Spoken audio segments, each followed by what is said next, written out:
Kaip išmokyti vaiką pasakyti ne? O jei tam gimtadienį jam kažko pasiūlys? Dabar visur tų psichoaktyviųjų medžiagų pilna. Čia neišvengiama. Tai kaip vaikams padėti, kad jie gebėtų atsispirti spaudimui? Pelėda mitų neėda. Vaikams augant didėja tikimybė patirti bendraamžių spaudimą išbandyti psichoaktyviąsias medžiagas.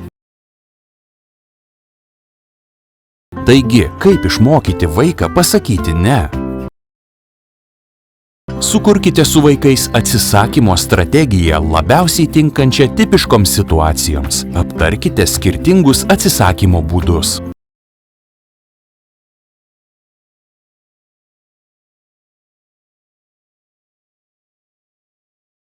Pirmas. Paprasčiausias ne. Nesureikšminkite šio pasiūlymo ir mandagiai atsisakykite. Antras. Tiesa, būkite savimi ir savais žodžiais pasakykite, kad nevartojate. Trečias. Pagrįskite savo pasirinkimą. Žmonės juk nuolatos teisinasi. Ketvirtas. Pakeiskite temą, kad išblaškytumėte žmogų, kuris jums siūlė.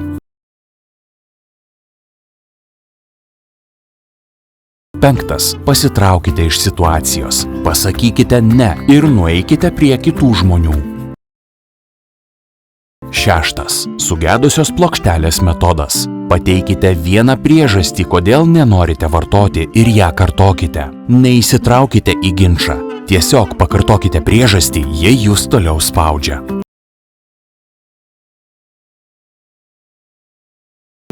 Daugiau informacijos rplc.lt.